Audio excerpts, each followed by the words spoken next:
This 12-year-old got rid of her entire family so that she could be with her 300-year-old werewolf boyfriend. Jasmine Richardson was born on June 23rd of 1994 and was from Alberta, Canada. She was the oldest sibling and she had a younger brother who was 8 years old at the time. Jasmine was known to be a good student, polite, and well-liked by her friends. However, once she became a teenager, she started to rebel against her parents and struggle with her identity. Once she was 11 years old, she started dressing in dark clothing, wearing heavy makeup, and was embracing the goth culture. However, it was during this time that Jasmine's life took a dangerous turn when she started talking to this guy named Jeremy Stenke. Jeremy was 23 years old when he met Jasmine, and she was only 12 years old at this time. The two had met at a punk rock concert, and despite the age difference, they quickly formed a bond.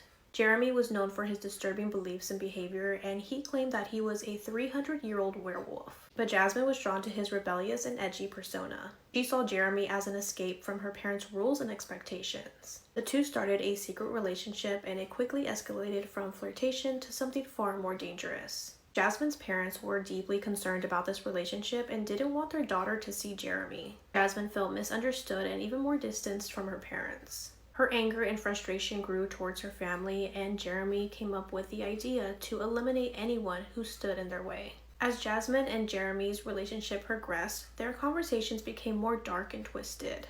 They began discussing their fantasies without being interfered by her parents, so they came up with a plan to get rid of her entire family. Jasmine's anger towards her family came to a point where she couldn't see them as loving parents and a brother. She just saw them as people who were getting in her way of her happiness. On April 23rd of 2006, Jasmine and Jeremy carried out their plan.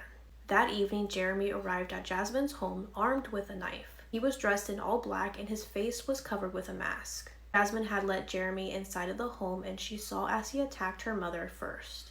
Jasmine's father heard the commotion. He hurried over, saw that his wife was dead on the floor, then he was attacked as well and he lost his life. Meanwhile, Jasmine went upstairs to her brother's room and ended his life.